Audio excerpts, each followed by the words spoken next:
지금부터 재건축 추진위원회에서 추진준비위원회에서 재건축 진행 경과에 대해서 말씀을 드리도록 하겠습니다. 설명하기에 앞서 먼저 제 소개를 드리면은 저는 재건축 추진준비위원회 대표를 맡고 있는 김재현이라고 하고요. 612동을 소유하고 있습니다. 그리고 저는 학교는 고려대 경영학과를 졸업했고요. 회계사 시험을 합격하고 3일 회계법인에서 6년 동안 근무를 했고 지금은 유한코라는 회사에서 기업 M&A를 업무를 진행하고 있습니다. 재건축 사업을 진행을 하면서 제가 지금 일하고 있는 것과 어느 정도 연관성이 있었기 때문에 큰 도움이 되고 있는 것 같습니다. 저희는 2020년 9월 설립이 되었습니다.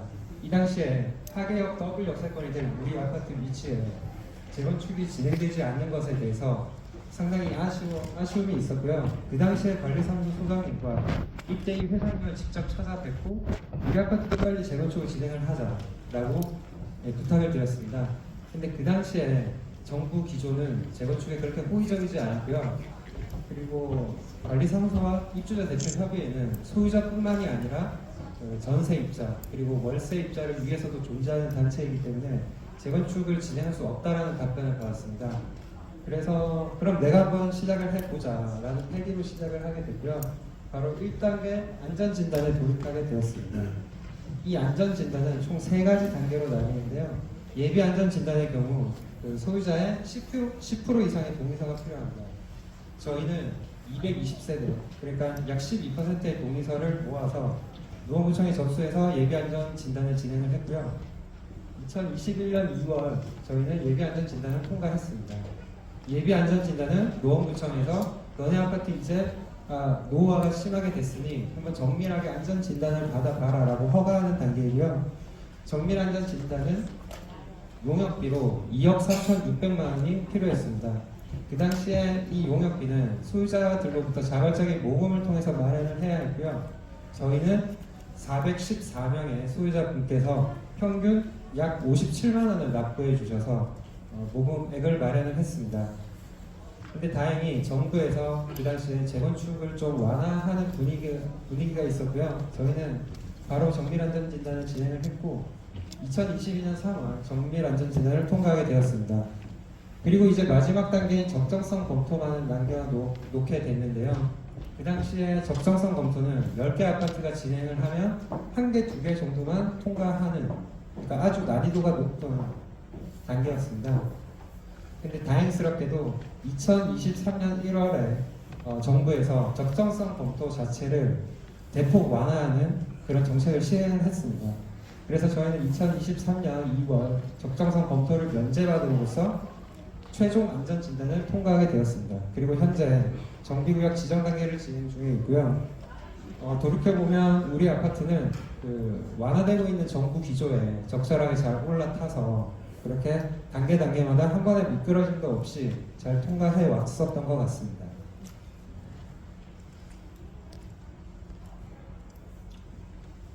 다음은 전체 재건축 프로세스에 대해서 간단히 말씀을 드리겠습니다. 안전진단을 저희는 통과했기 때문에 넘어가고요. 그 다음에 정비구역 지정 단계에 지금 처해 있는데 이 정비구역 지정 단계는 아파트의 전체적인 큰 그림이 정해지는 단계입니다. 아파트 면적을 총 얼마만큼 만들지에 대한 용적률 그리고 몇 평으로 구성할지 그리고 몇 세대를 만들지 아파트 층수는 몇 층까지 올릴지 그리고 아파트 동 배치를 어떤 식으로 할지 상가 배치를 어디에 할지 이런 것들에 대한 큰 그림이 정해지는 단계이고요. 이거는 이제 제가 방금 말씀드린 그런 사안들이 정비계획안이라는 보고서에 담기게 됩니다. 그 정비계획안과 그리고 동의서 7% 이상은 서울시에 접수를 해야 이 단계가 시작이 됩니다. 아직은 동의서를 모으고 있는 단계고요. 좀 이따가 정비계획안의 구체적인 설명은 별도로 하도록 하겠습니다. 이 정비계획안이라고 하는 게 저희 같은 비전문가인 소유자분들이 작성할 수 없는 것이기 때문에 전문가인 도시계획 업체를 선정을 해서 진행을 해야 합니다. 저희는 2023년 5월 국가조달 시스템인 누리사표를 통해서 KTS 엔지니어링을 공개 경쟁 입찰 방식으로 해서 선정을 하였습니다. 그 당시에 4개 업체가 입찰에 참여를 했고요. 실적, 경험, 그리고 재무 안정성 등을 종합적으로 평가를 해서 상위 1위, 2위 업체를 대상으로 대면 미팅을 진행을 하였습니다. 저희 소유자의 니즈를 좀 더 잘 반영해 줄 만한 업체인 KTS 엔지니어링으로 최종 선정하게 됐고요. KTS 엔지니어링은 번원건축 설계사무소, 그 다음에 제일감정평가법인 같은 훌륭한 협력업체와 협업관계를 유지하고 있기 때문에 저희 정비계획안을 잘 작성해 주셨던 것 같습니다. 그동안 진행하면서 저도 그 업체들한테 이거 해달라 저거 해달라 이거 이렇게 고쳐달라 저렇게 고쳐달라 많이 요구를 했었는데요. 그 법이 허용하는 선 안에서 아주 적절하게 잘 반영해 주신 것 같습니다. 이렇게 정비계획안과 동의서가 서울시에 접수가 되면 서울시의 도시계획심의위원회라는 그 승인을 통해서 정비구역 지정이 되게 되고요. 이 단계를 통과하면 이제 추진위원회가 설립이 됩니다. 이 추진위원회 단계는 너네 아파트 이제 큰 그림이 그려졌으니 정식으로 법적인 단체를 만들어서 한번 재건축을 제대로 시작을 해봐라 라는 단계이고요. 노원구청의 주관하에 전체 소유자들의 투표를 통해서 추진위원장이 정해집니다. 그렇게 추진위원장이 정해지게 되면 이제 조합을 설립하기 위해서 조합 정관을 작성하게 되는데요. 이 조합 정관은 조합 설립 창립총회를 통해 승인이 되게 됩니다. 조합 설립 창립총회에서 전체 소유자의 투표를 통해서 조합장을 선출하게 되고요. 그리고 이때 또 동의서가 필요한데 동의서 75%가 필요합니다. 그렇게 조합이 설립이 되면 이제 시공사를 선정을 해야 되고요. 그 다음에 본 설계에 들어가게 됩니다. 그 다음에 사업 시행 인가를 받게 되는데 이 사업 시행 인가라는 것은 정비구역 지정 단계에서 큰 그림이 정해졌는데 그 안에서 세부적인 건축 계획이 확정이 되는 단계입니다. 서울시 승인이 필요하고요. 이 단계가 끝나면 관리처분 인가 단계로서 이제 조합원 여러분들이 내가 몇 평으로 갈지 평형 신청을 하게 됩니다. 자신이 신청한 평형대에 따라서 추가 분담금이 얼마가 나오는지 관리처분 인가 시점에 꽤나 구체적인 추가 분담금이 결정이 되게 됩니다. 그리고 나서 이주, 철거, 착공을 통해서 아파트가 완공이 되고요. 보통 서울시 평균 안전진단부터 해서 입주시까지 평균 15년 이상이 소요가 됩니다. 세부 사례에 대해서 말씀을 드리겠습니다. 서울시에 있는 재건축 아파트 대표적인 단지들인데요. 안전진단 최종 통과일부터 실제 입주일까지의 기간입니다. 상계주공 8단지를 재건축한 포레나 노원의 경우 입주일까지 약 16년이 걸렸고요. 그 다음에 국내 최대 대단지인 헬리오시티의 경우 18년이 걸렸습니다. 그리고 강동구의 보덕주공을 재건축한 보덕그라시움의 경우 15년이 걸렸고요. 용산에 위치한 렉스 아파트를 재건축한 레미안 첼리투스의 경우 여기는 그 소유자분들이 동의서도 제때제때 내어주시고 이제 서로 간의 분쟁이 별로 없었기 때문에 이렇게 10년이라는 짧은 기간에 입주를 하게 되었습니다. 그리고 서울에서 재건축하면 가장 핫한 아파트죠. 은마 아파트와 잠실 주공 아파트는 2003년 이때 이 당시에는 안전진단 전에 먼저 추진위원회가 설립이 될 수 있었습니다. 추진위원회 설립부터 현재 20년이 경과했음에도 불구하고 아직 진행 중인 상황입니다. 그리고 저희 하계 장미 아파트의 경우 10년 이내에 입주하는 것을 목표로 삼고 있습니다.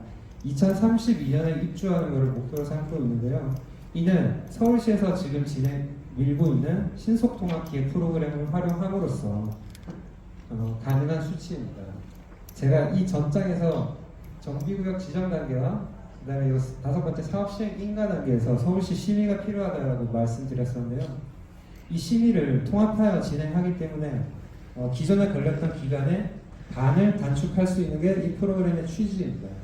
이 프로그램의 취지를 성실히 이행을 하고 또 소유자 여러분께서 동의서를 제때제때 내주신다면 저희는 2032년에 입주할 수 있습니다. 다음은 저희 재건축을 진행함에 있어서 나아가야 될 방향성에 대해서 말씀을 드리겠는데요. 현재 이제 서울의 1세대 재건축, 그러니까 저층 재건축 그 아파트의 1세대 재건축은 이제 끝이 났습니다. 저희처럼 중층 아파트가 이제 재건축에 돌입하였고요. 이제 2세대 재건축이라고 하는데 1세대와 비교했을 때 사업성이 매우 떨어집니다. 그래서 확실한 방향성을 가지고 단계 밟아 나가야 할 필요성이 있는 것이고요. 저희의 방식은 크게 두 가지입니다. 평수 늘리기와 추가 분담금 줄이기입니다. 평수 늘리기 관련해서 말씀을 드리면은 작년 2023년 10월에 저희가 이제 전체 소유자분들 대상으로 평형 선호도 설문조사를 실시했습니다. 그때 저희 아파트 총 1880세대 중에 약 490세대인 26%가 참여를 했고요. 물론 대표성을 띌 수는 없는 수치이지만 소유자분들이 정말 무엇을 원하는지에 대한 아주 의미 있는 결과가 나왔다고 생각하고 있습니다. 이 표의 빨간 박스 안이 현재 가지고 있는 자기 평수에서 넓혀가고 싶어하는 응답 비율입니다. 전체 참여자의 92%가 평수를 넓혀가고 싶어 하셨습니다. 소유자의 평수를 늘리게 되면 이게 일반 분양 물량이 줄어들 수밖에 없고요. 그렇게 되면 추가 분담금이 높아질 수밖에 없는 상황입니다. 하지만 소유자 평수를 늘리면서 추가 분담금을 낮추려고 하면 전체적으로 지어질 수 있는 면적 자체를 이렇게 올려야 되는데요. 현재 저희는 3종 주거 지역으로서 300%까지 지을 수 있습니다. 하지만 준주거로 종사양이 된다라고 하면 법적 상한이 500%까지 저희는 지을 수가 있는 것이고요. 앞에서 말씀드린 바와 같이 서울시 신속통합기 프로그램을 활용함으로써 이 종사양의 가능성을 높일 수 있습니다. 그리고 제가 감히 말씀드리건대 노원구에 있는 아파트들 중에서 우리 하계 장미 아파트가 종사양의 가능성이 가장 높다라고 생각하고 있거든요. 그 이유는 생각해 보시면 노원구에 있는 지하철역을 동일로 북쪽부터 생각해 보면 마들역, 노원역, 중계역, 하계역, 공릉역, 태릉입구역 이렇게 내려가게 되는데요. 이 중에서 더블 역세권이면서 아파트와 지하철을 직접 연결시킬 수 있는 위치는 하계역밖에 없습니다. 하계역 4개 단지가 있는데요. 그 중에서도 우리 아파트가 특히 가능성이 제일 높은 이유는 우리 아파트 바로 옆에 하계 5단지라는 그 SH가 소유한 아파트가 있습니다. 그 아파트의 경우 공공주택 특별법에 따라서 준주거로 종사양이 확정이 되었습니다. 하물며 지하철에 더 가까운 우리 아파트가 종사양이 되지 않는다라고 하면 노원구에서 종사양이 될 아파트는 하나도 없는 것이고요. 노원구에서 종사양이 되지 않으면 사업성이 나오지 않아서 결국 재건축이 될 수 없고 그렇게 되면 정부 정책과는 상충되는 현상이기 때문에 저희 아파트의 종사양 가능성은 높다라고 판단할 수 있습니다. 하지만 이렇게 종사양이 되면 세대수가 증가하면서 이제 부작용이 있는데요. 흔히 말하는 닭장 아파트라고 하죠. 이 닭장 아파트를 해결하기 위해서는 초고층화를 통해서 동 개수 자체를 줄여야 합니다. 이렇게 해야 쾌적성을 확보하면서 밀도가 낮아질 수 있는 것이고요. 하지만 초고층으로 짓게 되면 공사비가 또 증가한다는 단점이 있습니다. 근데 이렇게 종사에 대해서 공정률이 500%까지 올라가게 되면 일반 분양 물량을 충분히 확보를 할 수가 있게 되고요. 이 일반 분양 증가함에 따른 이익분이 초고층으로 인해서 늘어나는 공사비의 손실분과 그 다음에 법적으로 내놔야 하는 임대물량 증가분에 대한 손실분을 상쇄하고도 남기 때문에 추가 분담금이 낮아지는 효과는 반드시 분명히 존재합니다. 그래서 용적률을 저희는 최대한 높이려고 하는 거고요. 뒤에서 설명드리겠지만 도시계획업체에서 시나리오 1번으로 용적률 500%, 시나리오 2번으로 용적률 420%로 시나리오를 짰습니다. 거기에 대해서 구체적으로 추후에 설명해 드리겠고요. 그리고 설문조사한 이 결과가 92% 소유자분들이 평수를 넓혀가고 싶어 했는데 그렇게 적용을 해버리면 이게 사업성이 그러니까 추가 분담금이 좀 높아지는 문제가 있습니다. 그래서 이 결과를 적정 수준으로 반영을 했고요. 여기 보시면 재건축 후에 지어질 평수와 세대수인데요. 지금 25평을 가지신 분들은 100% 평수를 늘려서 갈 수 있습니다. 그리고 지금 21평을 가지신 분들은 80%가 평수를 늘려서 갈 수 있고요. 그리고 18평을 가지신 분들은 60%가 평수를 늘려서 갈 수 있도록 계획을 하였습니다. 추가로 추가 분담금을 줄이기 위해서는 비용 절감이 돼야 되는데요. 비용 절감은 공사비, 그리고 추후에 조합이 결성되면 조합 운영비, 그리고 요새 매우 핫한 이슈죠. 신탁으로 갈 경우에 신탁 수수료가 여기에 포함되게 됩니다. 이제 사업성이 떨어지는 만큼 비용을 절감하기 위해서 단계 이제 비용을 통제하는 활동을 열심히 해야 될 것 같고요.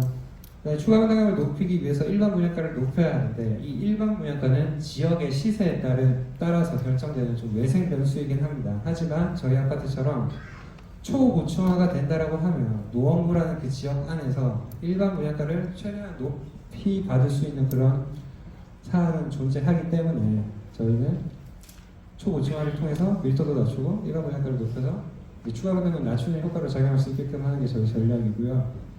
종합해서 말씀을 드리면 소유자분들의 평수를 넓히기 위해서 저희는 용적률을 최대한 올릴 거고요. 용적률이 최대한 올리게 됨으로써 부작용인 각장 아파트를 방지하기 위해서 초고층화로 진행할 계획입니다. 뒤에서 구체적으로 설명해 드리겠고요. 다음은 지금 진행 중인 정비구역 지정 단계의 세부 프로세스에 대해서 말씀을 드리겠습니다. 일단 이번 단계를 시작하려고 하면 서울시에 동의서를 접수를 해야 됩니다. 신속통합기획 신청 동의서와 정비계획 입안을 위한 제안 동의서 이렇게 두 개를 서울시에 접수를 해야 되고요. 신속통합기획 신청 동의서의 요건은 30% 이상, 정비계획 입안 동의서는 60% 이상이 요건입니다. 저희는 현재까지 32% 모았고요. 신통기획 동의서, 정비계획 입안 동의서 각각 32% 모았고요. 60%를 달성하기 위해서 600세대를 더 모아야 되는 상황입니다. 아까 레미안 이촌동 렉스 아파트를 재건축한 레미안 첼릭스처럼 저희도 빨리 재건축을 하기 위해서는 소유자 여러분께서 나 하나쯤이야 하는 생각은 잠시 접어두시고 동의서를 아주 적극적으로 내주셔야지 저희는 달성을 할 수 있습니다. 그리고 또 하나 추가될 게 있는데요. 아까 앞에서 잠깐 말씀을 드렸는데 저희 아파트는 하계역 바로 옆에 상가가 배치될 계획입니다. 그리고 그 상가 지하와 하계역 지하철을 연결을 시킬 계획이고요. 이렇게 지하철 연결 통로 기본 설계를 정비 계획 안에 좀 녹여서 담아야 됩니다. 이를 하기 위해서는 별도의 지하철 연결 설계 업체를 뽑아야 하고요. 아까 말씀드린 바와 같이 KTS 엔지닝을 선정했던 그 절차 그대로 누리센터를 통해서 공개 경쟁 입찰을 통해서 그 설계 업체를 별도로 1월 중으로 선정할 계획에 있습니다. 이렇게 지하철 설계안이 들어간 정비계획안과 그 다음에 저희 동의서 2개를 올해 상반기 중에 다 완료시켜서 서울시에 접수하는 게 목표입니다. 올해 상반기에 서울시에 접수를 하게 되면 신속통합기획 그 프로세스에 따라 이제 내년쯤에 이제 공람이 이루어지면서 결정고시가 나게 되는데요. 서울시 도시계획심의위원회를 통과해야 되고요. 이 시점은 내년 상반기로 목표로 하고 있습니다.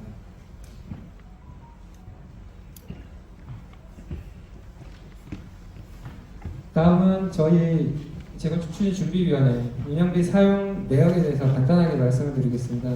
자세한 내용은 다 옆에 설명해 놨으니까 한번 추후에 보시고요. 중요한 사안에 대해서 말씀을 드리면 정밀 안전인단 모금액은 아까 말씀을 드렸고요. 그 외에 운영을 하게 되면서 운영비로 이런 내역들로 해서 3년 반 동안 약 2,400만 원을 저희가 썼습니다.